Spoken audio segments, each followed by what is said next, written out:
ఎకరాలల్లా Bharat future city అని ఒక గొప్ప నగరాన్ని నిర్మించాలని ఎయిర్పోర్ట్ నుంచి మెట్రో రైలుతో పాటు పెద్ద హైవే కారిడార్స్ వేసి ఈరోజు ఒక నగరాన్ని మనం నిర్మించుకోబోతున్నాం. ప్రపంచంతోనే పోటీ పడే నగరాన్ని అక్కడ స్పోర్ట్స్ యూనివర్సిటీ, అదేవిధంగా ఆర్టిఫిషియల్ ఇంటెలిజెన్స్కి సంబంధించిన ఇన్వెస్ట్మెంట్స్, అదేవిధంగా ఫార్మా కంపెనీలకు నాన్ పొల్యూటెడ్ ఇండస్ట్రీస్ కోసం, ఐటీ కంపెనీల కోసం, అదేవిధంగా ప్రజలు నివసించడానికి అవసరమైన ఒక్క గొప్ప నగరాన్ని ఈరోజు అక్కడ నిర్మించుకోబోతున్నాం. 30,000 ఎకరాలల్లా దాదాపుగా 20,000 ఎకరాలు ఓపెన్ ఏరియా, ఒక 15,000 ఎకరాలు అయితే మొత్తం ఫారెస్ట్ కిందనే డెవలప్ చేస్తున్నాం. ఎందుకంటే ఈరోజు కాలుష్యం లేని నగరాన్ని నిర్మించాలి, నెట్ జీరో సిటీని నిర్మించాలని 30,000 ఎకరాలల్లా దాదాపుగా 15,000 ఎకరాలను పార్కుల కిందనే వదిలేస్తున్నాం. మిగతా 15,000 ఎకరాలలో రోడ్లు ఇతర అభివృద్ధిని చేసుకుంటూ ఒక గొప్ప నగరానికి ఈరోజు ప్రణాళిక చేస్తున్నాం. ప్రపంచమంతా ఈరోజు భారత్ ఫ్యూచర్ సిటీ వైపు చూస్తుంది. ఆనాడు చంద్రబాబు నాయుడు గారు లేకపోతే ఇతరులు, ఆ తర్వాత రాజశేఖర రెడ్డి గారు ఈ సైబరాబాదును హైటెక్ సిటీ ప్రాంతాన్ని అభివృద్ధి చేస్తామంటే అందరు నవ్విండ్రు.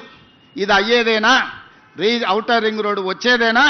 అంతర్జాతీయ ఎయిర్పోర్టు పూర్తి అయ్యేదేనా అని. కానీ ఇవాళ మిత్రులారా, మీ కల్లారా చూస్తున్నారు ఈ అభివృద్ధిని. ఔటర్ రింగ్ రోడ్డును చూశారు, అంతర్జాతీయ ఎయిర్పోర్టును చూశారు, హైటెక్ సిటీని చూశారు, గచ్చిబౌలి చౌరస్తాను చూశారు.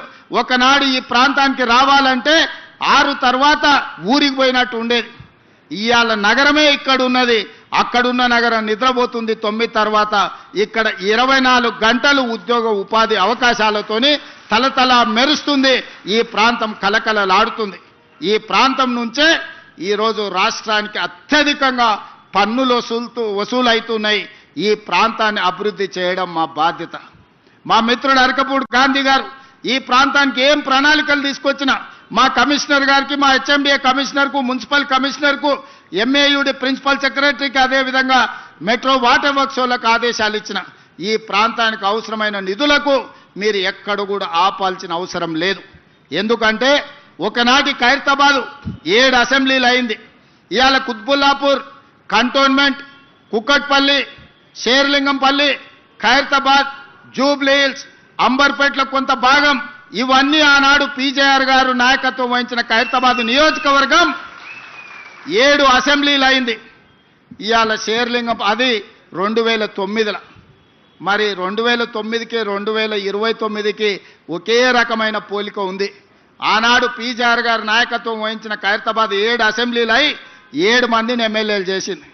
ఈరోజు మా మిత్రుడు అరకపూడి గాంధీ నాయకత్వం వహించే షేర్లింగంపల్లి కనీసం 4 అసెంబ్లీలు అవుతుంది 29లో.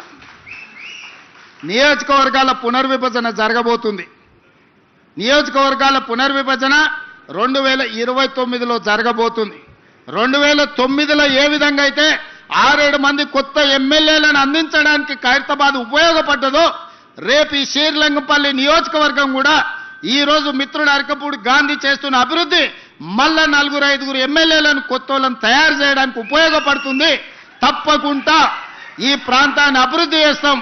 ఆనాడు అన్ని సీట్లను అరకపూడి గాంధీ గెలిపించే బాధ్యత ఆయనదే. ఎందుకంటే ఆయన అడిగిన అన్ని నిధులు ఈరోజు మేము ఇస్తున్నాం. ఈరోజు పీజేఆర్ గారు పేరు పెట్టడానికి కారణం ఉంది. ఆ హైటెక్ సిటీ రావడానికి పీజేఆర్ కారణం. ఈ ప్రాంతం అభివృద్ధి చెందడానికి పీజేఆర్ గారు కారణం. ఈ ప్రాంతంలో లక్షలాది మంది ఇతర ప్రాంతాల నుంచి వచ్చిన వాళ్ళకు ఒక నమ్మకం కలిగించింది పీజేఆర్.